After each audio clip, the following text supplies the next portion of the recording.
नमः सिद्धेभ्यः मोक्षमार्गस्य नेतारं भेत्तारं कर्म भूभ्रतां ज्ञातारं विश्वतत्त्वानां वन्दे तद्गुणलब्धये वन्दे तद्गुणलब्धये तत्त्वार्थसूत्रकर्तारं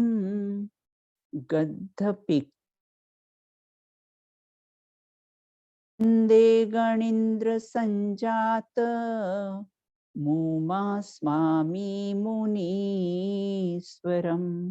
मुमा स्वामी मुनीश्वरम् मैं एक दर्शन ज्ञानमय शाश्वत सदा सुखधाम हूँ चैतन्यता से मैं अलंकृत अमर आत्म राम हूँ संसार में बस इष्ट मेरा मेरा शुद्ध स्वभाव है मैं स्वयं में परिपूर्ण हूँ जिसमें न कोई विभाव है जिसमें न कोई विभाव है। अपनी चर्चा यहाँ पर काल चक्र में आज हमारा 8वां दिन है। पूर्व में हमने चर्चा की थी और ये चर्चा अपने को कहाँ कहाँ और कौन कौन से ग्रंथ में मिलती है। तो कहते ज्ञान ध्यान सिवा नहीं दूजा कोई कार्य। जिनको ज्ञान और ध्यान मुख्य है, ज्ञान सेकेंडरी है। ऐसे आचार्यों ने राजवार्तिक, सरवार सिद्धि, श्लोक वार्तिक, तत्वार्थ सूत्र में इस उत्सर्पणी और अवसर्पणी काल की चर्चा की है और ये बताया है कि ऐसा उत्सर्पणी और अवसर्पणी काल का ऐसा कोई भी समय नहीं है जिसमें हमने अनंत बार किसा है जन्म मरण हमने नहीं किया है। तो यह प्रकरण अपने को प्रेरणा देता है। क्या प्रेरणा देता है? जन्म मरण का अंत होएगा, अनगारियों का पंथ चलेगा। ये प्रकरण हमको कैसा है, ये प्रेरणा देता है। पूर्व में जब 63 सलाह के पुरुषों की अपनी चर्चा हुई थी, उन 63 सलाह के पुरुषों में आया था कि नारायण, नारद और किसे है 11 रुद्र। 9 तो नारद हैं और 11 रुद्र हैं। तो उन 63 सलाह के पुरुषों में इनका भी नाम आता है। ये भी सब मोक्षगामी जीव हैं। तो वो 9 नारद होते, उनका क्या स्वरूप है? नारद नारायण होता है और प्रति नारायण के काल में उत्पन्न होते हैं। ये नारद कैसे हैं? नारायण और प्रति नारायण के काल में उत्पन्न होते हैं। ये अत्यंत कौतूहली और कलह प्रिय होते हैं। नारायण और प्रति नारायण को लड़ाने में इनकी मुख्य भूमिका होती है और सभी नारद ब्रह्मचारी होते हैं। इनको राष्ट्रीय का सम्मान प्राप्त होता है। सारे राजा महाराजा नारदों का विशेष सम्मान करते हैं। ये समस्त राजभवन में बैरोटोक में आते जाते रहते हैं। मतलब राजभवन में इनको आने जाने की बिल्कुल कोई को रोकने टोकने वाला नहीं है। सभी नारद निकट भव्य होते हैं। कलह प्रियता के कारण, वर्तमान में कलह प्रियता के कारण कैसे ये नरकगामी होती हैं, नरक में यहाँ से जाकर किसी नरक में जन्म होता है। तो ऐसे मुझे किसी ने प्रश्न किया था कि दीदी जो 63 सलाह के पुरुष में 9 नारद और किसी 11 रुद्र आते, तो उनके बारे में आप थोड़ा बताइएगा। ये अपने 9 नारद के रूप में देखा है, नाम भी इनके आगम में आए हैं, अश्वग्रीव, तारक, मेरक, मधुकेटभ, निशुभ, बलि, प्रहर, रावण और जरासंध। रावण भी कैसा है, नारद था। उसके बाद फिर जो 11 जो रुद्र हैं, तो 11 रुद्र में और ये तो पूर्व के थे, वर्तमान कालीन में 9 पति नारायण हैं, ये उनके नाम थे। और वर्तमान कालीन में जो 9 नारद हैं वर्तमान काल में। अब यहाँ ये कहते हैं 11 रुद्र, प्रत्येक काल चक्र में 11 रुद्र उत्पन्न होते हैं। ये सभी अधर्म पूर्ण व्यापार से संलग्न होकर रौद्र कर्म करते हैं, नाम ही है रुद्र, इसलिए एक ऐसे हैं रुद्र कहलाते हैं। सभी रुद्र कुमार अवस्था में ही जिन दीक्षा धारण करके कठोर तपश्चरण करते हैं, तपस्या के फलस्वरूप इन्हें 11 अंगों का ज्ञान भी हो जाता है, किंतु 10वें विद्या पूर्व का अध्ययन करते समय ये विषयों के अधीन होकर पथ भ्रष्ट हो जाते हैं, संयम और सम्यक्त से पतित हो जाते हैं, गिर जाते हैं ये। इसके कारण ये जो रुद्र हैं, 11 रुद्र, ये भी नरकगामी होते हैं, ये भी नरक में ही जाते हैं। इनकी मुक्ति कुछ ही भावों में हो जाती है। तिलोय परिणति के अनुसार तो रुद्रों और नारद की उत्पत्ति हुंडा अवसर्पणी काल में ही होती है। अभी वर्तमान में चल रहा है ना हुंडा अवसर्पणी काल में, और इनमें ही कैसी है, इनकी नारदों की उत्पत्ति हुंडा अवसर्पणी काल में होती है।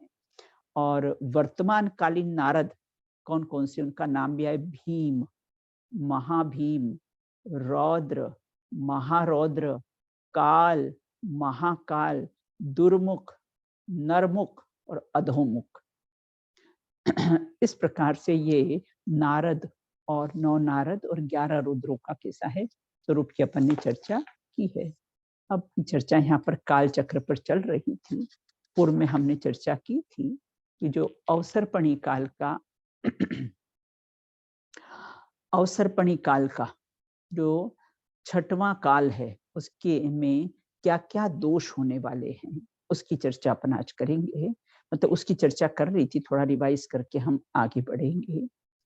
तो अवसर्पणी काल के 6ठे काल में क्या क्या दोष उत्पन्न होते हैं, बोले अंतिम कल की तो 3 वर्ष 8 माह और 15 दिन के पश्चात अति दुष्मा काल जो 6वां काल है वहां से प्रारंभ हो जाएगा और 21,000 वर्ष का होता है।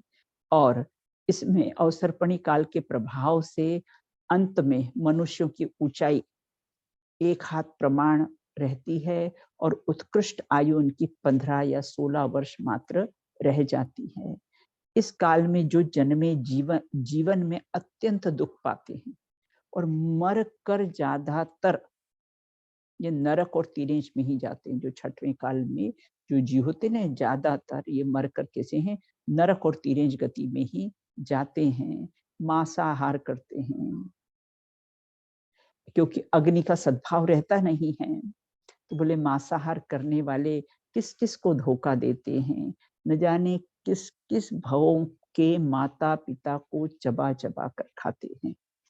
तो इस प्रकार से यहाँ ये कहते हैं कि ये हमारे उत्सर्पणी, ये हमारे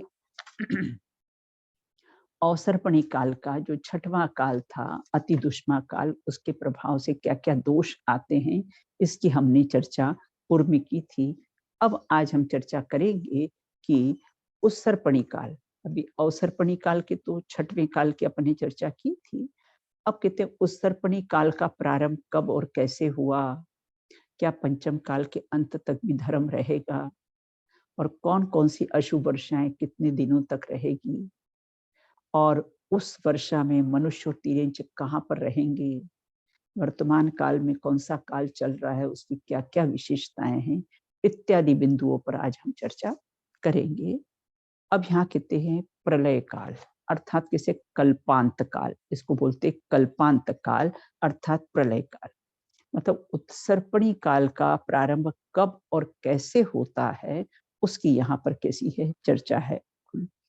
कल्पांत काल का प्रारंभ उस सर्पणी से होता है और अवसर्पणी के छठवें काल की समाप्ति तक कल्प काल भी कैसे हैं समाप्त हो जाता है। उस सर्पणी अवसर्पणी को मिलाकर एक कल्प काल होता है, जो 20 कोड़ा कोड़ी सागर का एक कल्प काल होता है। और कल्प काल समाप्त कल्प काल जब समाप्त हो जाता है तो उस समय जब 49 डेज शेष बचते हैं, तब यहाँ सर्व प्राणियों को भयोत्पादक प्रलय काल होता है और प्रलय काल का कैसा है प्रारंभ हो जाता है। सर्वप्रथम महागंभीर, लेकिन हमको घबराने की जरूरत नहीं है नूतन जी, चाहे पंचम काल हो चाहे छठवां काल हो, आत्म कल्याण में कोई भी काल कैसा है बाधक नहीं होता है, इसलिए हमको घबराने की जरूरत नहीं है। और सर्वप्रथम यहाँ पर महागंभीर भीषण तूफान प्रारंभ होते हैं, जो वृक्ष और पर्वतों को इतने भीषण होते हैं कि वृक्ष और पर्वतों को बिल्कुल चूर्ण कर देते हैं।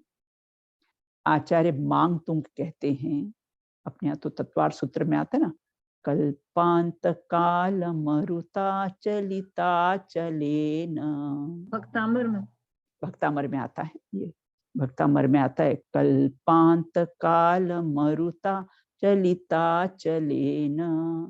अर्थात ये कल्पांत काल में जिस प्रकार से हवाएं चलती है ना, हवाएं कैसे वो पर्वत को भी कैसी है चलित कर देती है, ऐसे भयंकर तूफान के समय भी जो सभी प्राणी महादुखी होते हैं तो सुरक्षा की खोज करते हैं कि कहाँ हम, अरे हमारे यहाँ भी अगर तेज बारिश आ जाती है तो हम सुरक्षा के लिए अपने घरों में कैसे हैं चले जाते हैं।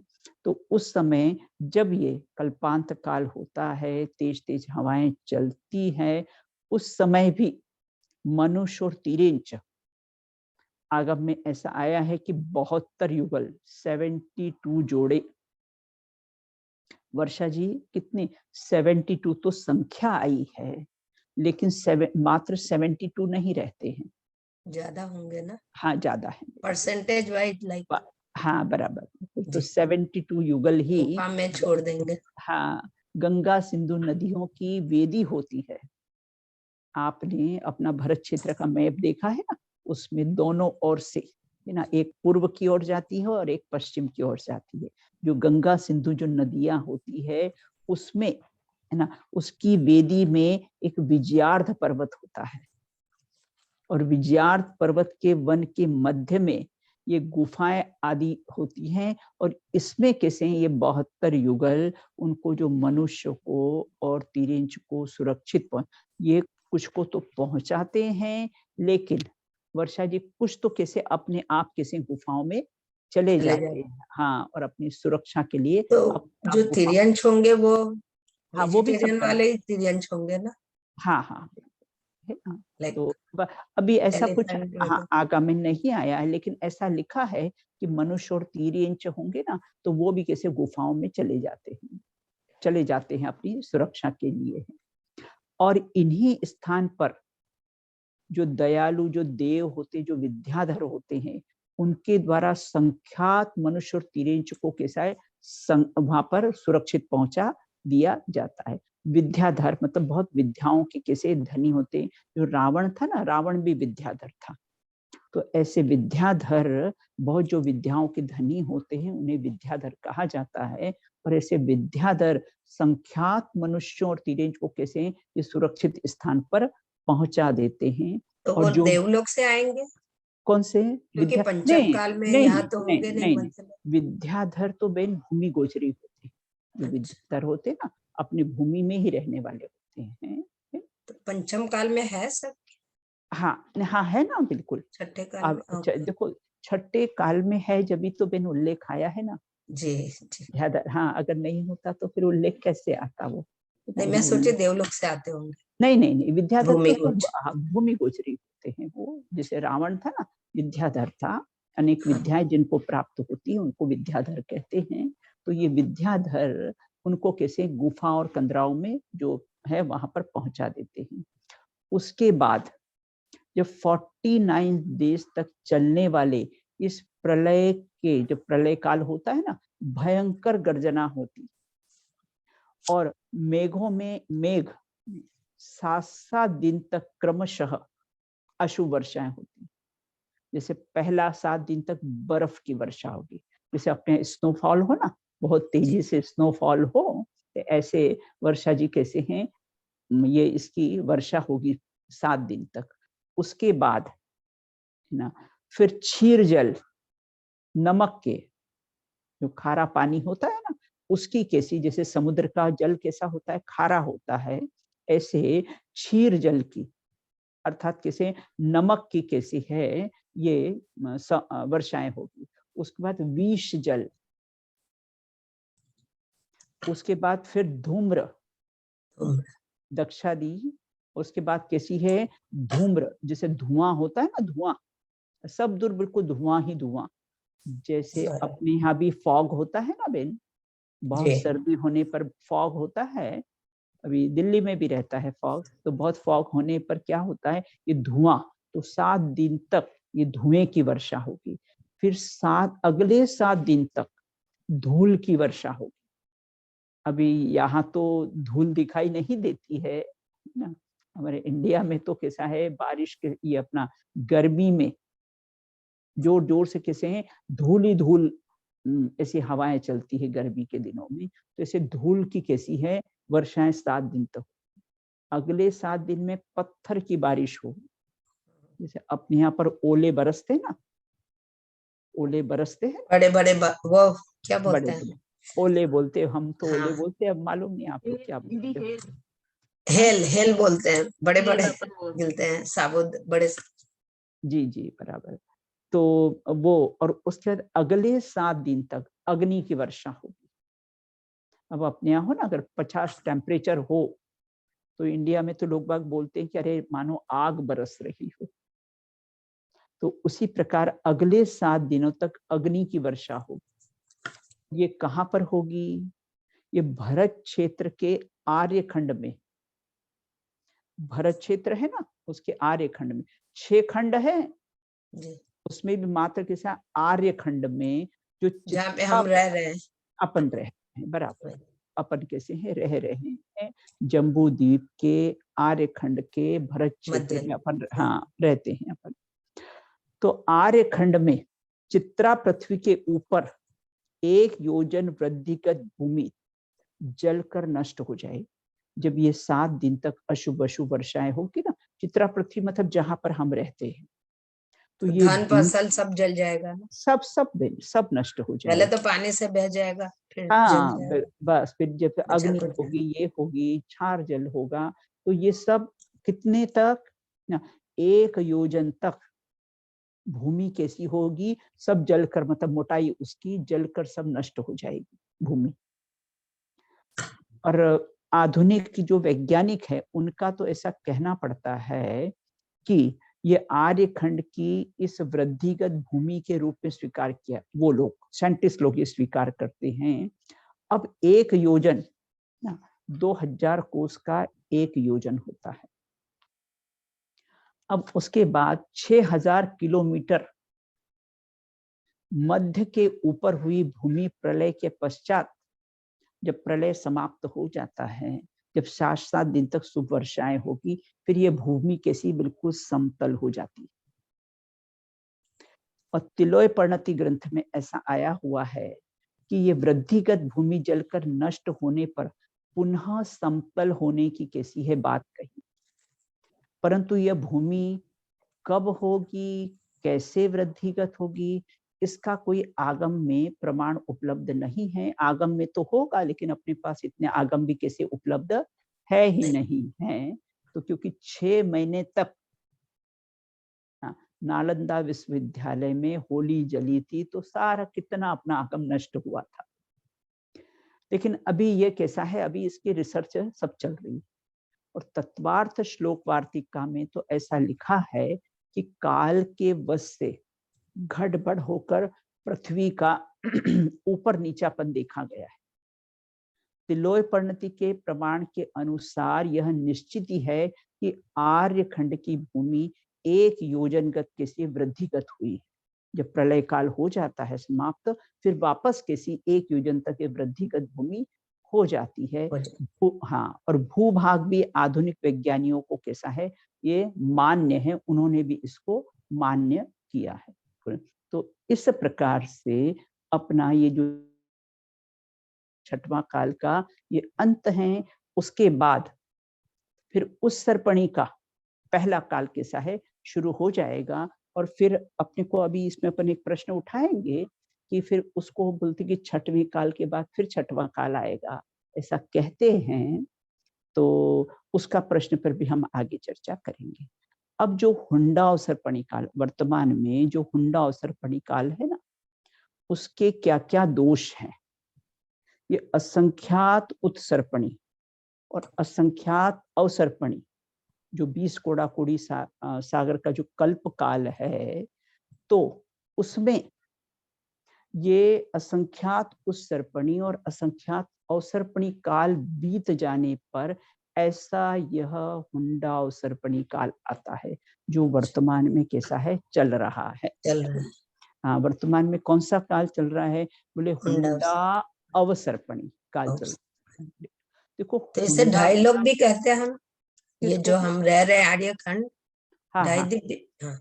नहीं, अपन तो जम्बू द्वीप में रहते ना, वैसे तो ये 2.5 द्वीप ही है बहन, बिल्कुल है ना, क्योंकि 2.5 द्वीप तक ही मनुष्य लोग है, उसके आगे तो मनुष्य रहते नहीं है। हाँ, तो ये क्या, लेकिन अपन जो है अपन जम्बू द्वीप में, हाँ, जम्बू द्वीप। हाँ, जम्बू द्वीप के आर्यखंड के भरत क्षेत्र में अपन रहते हैं। उसके बाद फिर तो कैसा है, एक द्वीप, उसके बाद लवण समुद्र है ना, फिर धात्ती खंड, फिर कालोदधी समुद्र है ना, फिर उसका पुष्करार्ध द्वीप आधा। तो ये 2.5 द्वीप हो गए अपने। यही तक मनुष्य विचरण करते हैं, इसके आगे मनुष्य जा नहीं सकते हैं और मनुष्य रहते भी नहीं है। तो अब यहाँ ये कहते हैं हुंडा अवसर्पणी काल। तो हुंडा का अर्थ होता है बहुत ही निकृष्ट। आपने देखा होगा जो नारकियों का जो संस्थान होता है ना, वो हुंडक संस्थान होता है। हुंडक मतलब कैसा है, नारकियों का हुंडक संस्थान मतलब डराव संस्थान, मतलब आकार प्रकार, तो वो बहुत डरावना होता है। अवसर्पणी, देखो हुंडा और अवसर्पणी 2 शब्द आए ना, तो हुंडा का अर्थ होता है कि बहुत निकृष्ट काल होता है, और अवसर्पणी मतलब गिरता हुआ काल। कैसे हैं कि देखा ना, चौथे से पंचम, पंचम से कैसे 6वां, ऐसा निकृष्ट काल होता है जिसमें आयु, ज्ञान, शरीर की ऊंचाई, शारीरिक बल सब कैसे है, क्रमशः कैसे है, हाँ, हास होता जाता है। इसलिए इसको अवसर्पणी काल कहा जाता है। तो हुंडा और अवसर्पणी काल है। अब क्या क्या इसके दोष हैं, क्या क्या इसकी वो देखे जाएंगे हुंडा अवसर्पणी काल में। तो असंख्यात उत्सर्पणी अवसर्पणी बीतने के बाद यह हुंडा अवसर्पणी काल कैसा है, आता है। इसमें होने वाली कैसी है विचित्रताएं हैं। क्या विचित्रताएं हैं, सुषमा दुष्मा का नामक भोग भूमि के तृतीय काल में, तो तीसरा काल था ना, 3 काल तो भोग भूमि के होते और 3 काल कर्म भूमि के होते हैं। तो जो तीसरा काल था, जो सुषमा दुष्मा नामक भोग भूमि के तृतीय काल में ही वर्षा का होना, जबकि भोग भूमि में वर्षा का कोई काम ही नहीं होता। लेकिन ये हुंडा और सर्पणी काल के कारण तृतीय काल के अंत में कैसे होता है, वर्षा, विकलेंद्रीय जीवों की उत्पत्ति होने लग जाती है। जबकि विकलेंद्रीय जीवों की उत्पत्ति होती नहीं है भोग भूमि में, लेकिन विकल इंद्रिय, 2 इंद्रिय से लेकर जो 4 इंद्रिय के जो जीव होते हैं उन सबको कैसा है, विकल इंद्रिय कहते हैं। जघन्य भोग भूमि में कल्प वृक्षों का कैसा है, अंत हो जाता है। कर्म भूमि में, मतलब जो तीसरी अपनी जघन्य भोग भूमि है, सुषमा दुष्मा, उसमें कैसा है, अंत में कल्प वृक्ष का कैसा है, अंत होने लगता है। और कर्म भूमि का कैसा है, प्रारंभ होता है। और उसी में प्रथम तीर्थंकर और प्रथम चक्रवर्ती का उत्पन्न हो जाना, जबकि ये सब 63 सलाह के पुरुष चतुर्थ काल में ही उत्पन्न होते हैं, लेकिन ये हुंडा और सर्पणी काल के कारण ये तृतीय काल के अंत में ये उत्पन्न हो गए हैं। और कैसा है, वस्त्र सहित मुनि कहलाएंगे। आप जानते हो साउथ में जाएंगे ना, तो भट्टारक जो होते हैं वो वस्त्र सहित होते हैं, हाथ में पीछे कमंडल रखते हैं। ये श्वेतांबर्स भी हाथ में पीछे, ये श्वेतांबर्स भी अपने आप को कैसा है, मुनि कहते हैं। तो ये वस्त्र सहित मुनि कहलाएंगे, जबकि मूल दिगंबर आमनाएं हैं, वस्त्र रहित ही होते हैं। उसके बाद तीसरे काल के और तीर्थंकर के यहाँ पुत्रियों का जन्म होना। कभी तीर्थंकर के यहाँ पुत्री को जन्म नहीं होता है, लेकिन ब्राह्मी सुंदरी ना, ये सब तीर्थंकरों के यहाँ जन्म होना। चौथे काल में जो उत्पन्न हुए जीव, जम्बू स्वामी आदि, वो पंचम काल से कैसे मोक्ष चले गए, मोक्ष गए हैं। उसके बाद फिर जो सुषमा दुष्मा, जो तृतीय काल है, वहां जीवों का मोक्ष गमन प्रारंभ हो जाता है। जबकि तीसरे काल से कभी कोई मोक्ष जाते नहीं हैं, हमेशा चौथे काल से ही, अवसर्पणी का चौथा काल और उस सर्पणी का तीसरा काल, इससे ही मोक्ष के द्वार खुले रहते, और किसी में कैसा है, मोक्ष जाते नहीं है। तो उनको सामान्य केवली कहते हैं। किसको? वो जम्बू स्वामी हाँ पंचम काल से हाँ हाँ, सामान्य केवली में आएंगे। हाँ, सामान्य केवली। अब कहते चक्रवर्ती का मान भंग होना। चक्रवर्ती का मान कभी भंग नहीं होता है। तो अवसर्पणी काल में ये सब हमको हुए हैं, जब चतुर्थ काल था ना अवसर्पणी काल का, तब ये सब चक्रवर्ती का कैसा है, मान भंग हुआ है। तो है ना, वहां पर अपना वृषभाचल पर्वत पर नाम लिखने गए तो जगह नहीं मिली। जब जगह नहीं भरत चक्रवर्ती को मिली, तो एक चक्रवर्ती का नाम मिटाकर अपना नाम लिखा। तो इनको इतना वैराग्य आया अंदर से कि अरे, जैसे मैंने एक चक्रवर्ती का नाम मिटाया है, इसे आने वाला चक्रवर्ती मेरा नाम भी मिटा देगा। लेकिन भरत नाम तो मिट सकता है, लेकिन शुद्धात्म नाम अमिट है। इस कारण वो बन गए। बस है ना, कि शुद्धात्म नाम वैराग्य आ अमिट गया। है, वैराग्य आ गया कि वह नाम अमिट है, वह कोई मिटा सकता नहीं है। तो ऐसा लग रहा है ईगो यहाँ पे काम कर गया। बराबर, ऐसा लगता बिल्कुल। है, मतलब हाँ हाँ, बिल्कुल है ना, मनुष्य ऐसा ही परिया हुआ है ना। ना, मनुष्य हाँ, परिया है ना, मान तो की वजह से मान की वैराग आ मित्रता से, गया। हाँ बिल्कुल। लेकिन जब तत्व का बल था ना, तो बस तुरंत विचार किया, इसलिए वैराग्य आ गया उनको कि ये सब नाम तो कैसे हैं, अनित्यता है नाम की। हाँ, ये तो नाम सब मिट सकते हैं, लेकिन शुद्धात्म तत्व हूं मैं, यह नाम कैसा है, अमिट है, ये मिट सकता नहीं है। नहीं। उसके बाद फिर शलाका पुरुषों की संख्या 63 संख्या होती है, उसमें कमी होकर 60 ही रह गए। तीर्थंकर, कामदेव और चक्रवर्ती नहीं है। ऐसे 63 सलाह के पुरुष होते ना, संख्या 63 होती है, लेकिन वो घट कर कैसे है, 60 ही होंगे। 9वें और 16वें तीर्थंकर के बीच में धर्म की विच्छुत्ति होगी। 9वें कैसे हैं, पुष्पदंत जी हैं, और 16वें कैसे, शांतिनाथ जी। इनके बीच में धर्म कैसा है, नहीं रहेगा, उनका अंतराल रहेगा, उसमें विच्छुत्ति हो जाएगी, धर्म की प्रभावना नहीं होगी उतने से उतने काल के बीच में। 11 रुद्र और कलह प्रिय 9 नारद यहाँ उत्पन्न होंगे, जिसकी अभी अपन ने चर्चा की थी ना, 9 नारद और 11 रुद्र की। और उसके बाद फिर सातवें सुमतिनाथ जी, और 23वें कैसे हैं नेमिनाथ जी, और अंतिम कैसे महावीर भगवान पर उपसर्ग होना बताया, जबकि तीर्थंकरों पर कभी उपसर्ग होता नहीं है। देखो उपसर्ग होता जरूर है, अभी बताया ना उपसर्ग, लेकिन ये अकाट्य नियम है कि उनको कोई नुकसान नहीं पहुंचता। सामने वाला उपसर्ग करता है लेकिन उनको कोई डायरेक्ट कोई नुकसान नहीं पहुंचा सकता है। बाकी तीर्थंकरों को तो उपसर्ग है ही नहीं, लेकिन जिन 3 का नाम आया है उपसर्ग केवली का, तो उनमें भी कैसे हैं, उनको डायरेक्ट कोई नुकसान नहीं पहुंचा सकते हैं, ये नियम है बिल्कुल। और यहाँ पर सत्यवादी मारे जाएंगे और पाखंडी पूजे जाएंगे, क्योंकि अपन वर्तमान में भी देख रहे हैं ना, पाखंडी लोग ज्यादा पूज्य होते हैं और जो सत्यवादी होते हैं उनका कोई साथ नहीं देता है। तो पाखंडी लोगों का कैसा है, झूठे लोगों का कैसा है, सब साथ देते हैं, उनकी संख्याएं भी अधिक होगी और सत्यवादियों की संख्या भी कम होगी। तो इसलिए कैसा है, सत्यवादी मारे जाते हैं और पाखंडी पूजे जाते हैं। चाहे सत्यवादी मारे जाए लेकिन सत्य की ही सदा विजय होती है, बस ये अपने तो दृढ़ श्रद्धा रखना। सत्य से संख्या का कोई माप नहीं है। सत्य तो कि अगर इनकी संख्या ज्यादा भी हो, असत्यवादियों की संख्या ज्यादा भी हो और सत्यवादियों की संख्या कम भी हो, लेकिन सत्य का संख्या से कोई माप नहीं।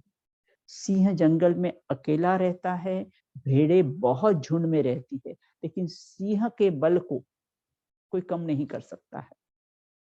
इसलिए कैसा है, हमेशा सत्य का ही साथ ना, कभी झूठ की अनुमोदना नहीं की, पाप की अनुमोदना ना बोधि उसको प्राप्त हो, कभी पाप की अनुमोदना नहीं करता, कभी असत्य का साथ नहीं देना।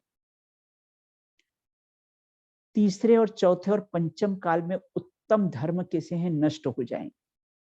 तीसरा, चौथा और पंचम काल में उत्तम धर्म कैसे नष्ट होंगे, विविध प्रकार के दुष्ट, पापिष्ट, कुदेव और कुलिंगी भी दिखने लगेंगे।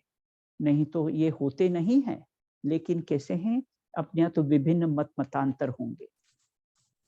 मारी जी ने 363 मत चलाए थे,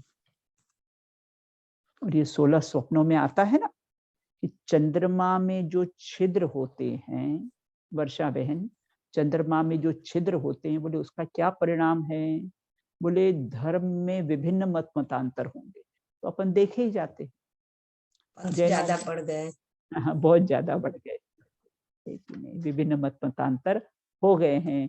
कोई 13 पंथी, कोई 20 पंथी, कोई 16.5 पंथी, कोई ये, कोई बहुत बहुत कैसे धर्म बाजू पर रख के पंथ के झगड़े चालू कर देते। हाँ बस बस बिल्कुल है ना, अपना तो एक ही पंथ है, वीतराग पंथ, बस वीतराग पंथ, दूसरा और कोई पंथ अपना है ही नहीं है, बस। उसके बाद चांडाल, सबर, पुलिंद, किरात इत्यादि हीन जाति के उत्पन्न हो जाएगी। जो तीर्थंकर के कालों में कभी हीन जातियां नहीं होती है, क्योंकि हुंडा और सर्पणी काल है ना, इसमें सब हीन जातियां कैसी है देख ही रहे ना, अभी शेड्यूल कास्ट, हाँ शेड्यूल कास्ट वगैरह अपन सब देख ही रहे हैं। वो फल क्या है, वो बंदर कैसा है, ऊंट पर बैठा है। बंदर अपने 16 स्वप्न में आए ना, बंदर कैसे ऊंट पर बैठा है, तो उसका बोले फल क्या है, बोले नीच लोग राज करेंगे, छत्री वगैरह राज नहीं करेंगे, नीच लोग कैसे हैं, राज करेंगे। अभी इंडिया में तो बहुत सब शेड्यूल कास्ट के ही ज्यादातर नेता लोग हैं, हाँ, सब भी लोग बेचारे सज्जन लोग तो इस राजनीतिक में पढ़ते ही नहीं हैं। और 7वें सुपारसनाथ जी और 23वें पारसनाथ जी और 24वें महावीर भगवान, ये अपने हो गए ना, उपसर्ग होगा। दुष्मा काल में 42 कलगी और उपकलगी होते हैं, ये हमने पूर्व में चर्चा की थी कि कैसे हैं, 24-24 होंगे ना, तो इस प्रकार से ये कलगी और उपकलगी होंगे। और अतिवृष्टि, अनावृष्टि, भूवृद्धि, ये भूकंप वगैरह आना, वज्रा अग्नि, ये सब देखे जाते हैं। कहीं जगह तो बहुत बाढ़ आ रही है और कहीं जगह सूखा पड़ रहा है और कहीं जगह किसे बहुत भूकंप आ रहे हैं। ये सारे वर्तमान में अपने को परिस्थितियां, ये प्राकृतिक प्रकोप सब अपने को देखने को मिल रहा है।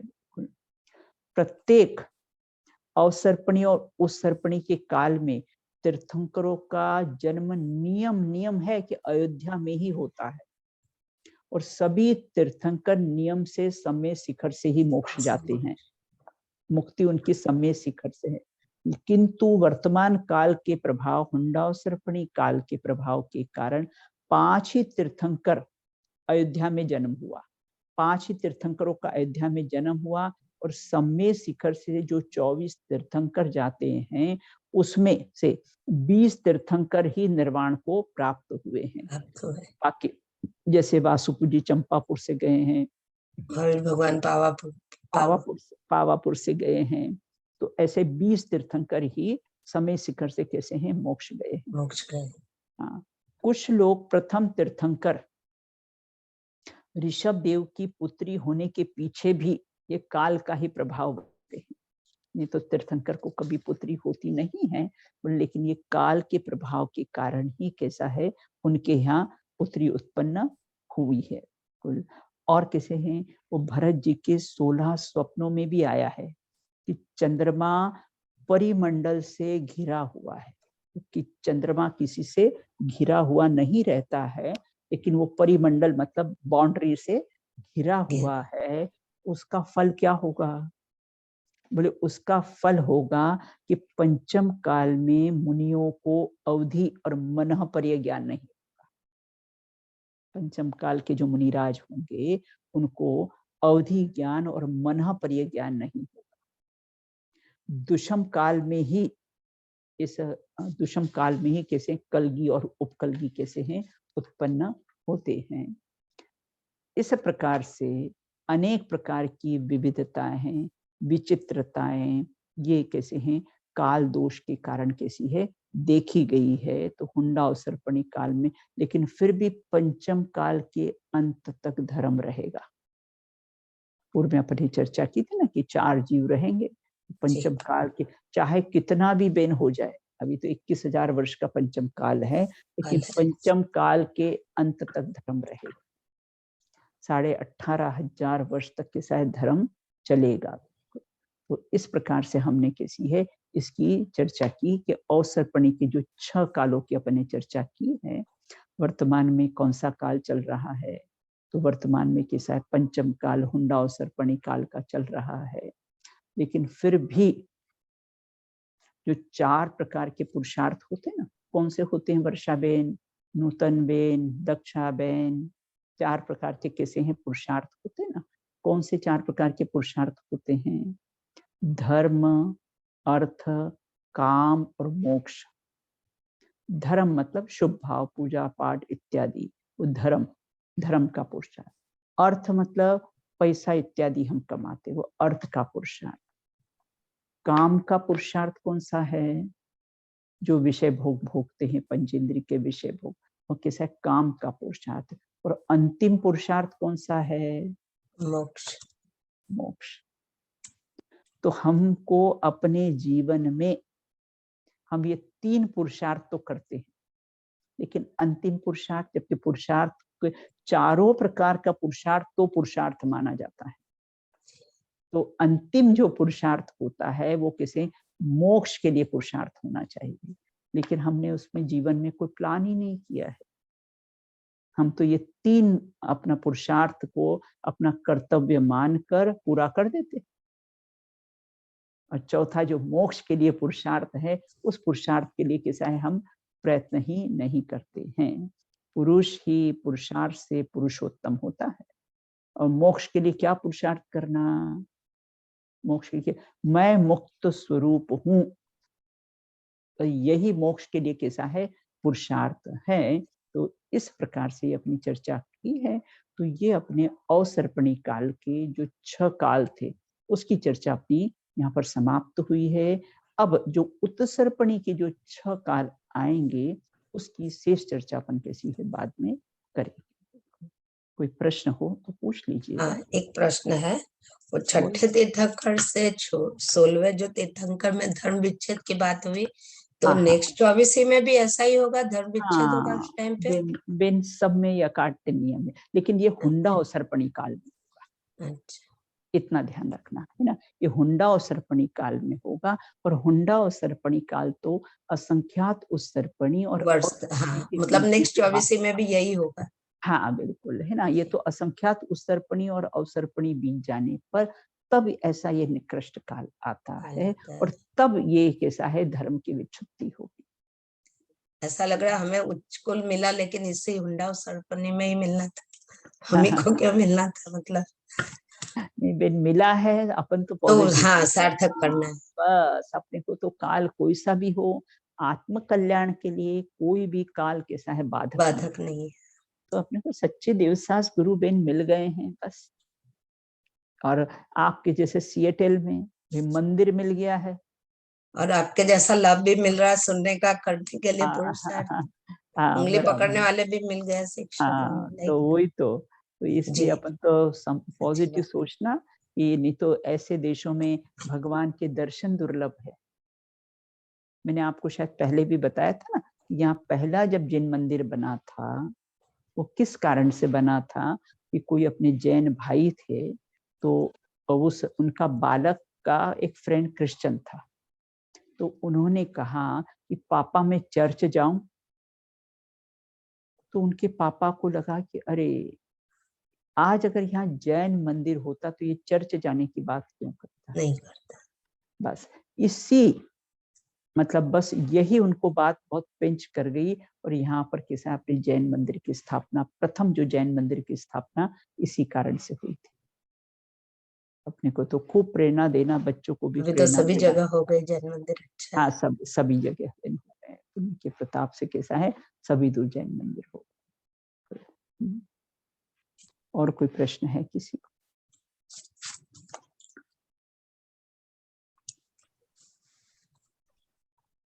चलिए, हम जनवाणी स्तुति बोलते हैं।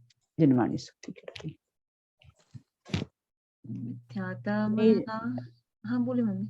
निज निधि निज में बताई, यह अनंत उपकार है, उसके लिए जिन वाणी माँ को वंदना शत बार है, उसके लिए जिन वाणी माँ को वंदना शत बार है।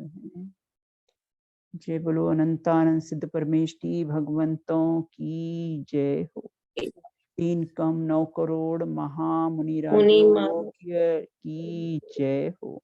द्वादशांग में जिनवाणी माता की जय हो। जय हो, जय हो। जय जिनेन्द्र सभी को। जय जय जिनेन्द्र जिनेन्द्र दीदी, जय जिनेन्द्र सबको जय जय। जिनेन्द्र। जय जय जिनेन्द्र, जय जिनेन्द्र। जिनेन्द्र।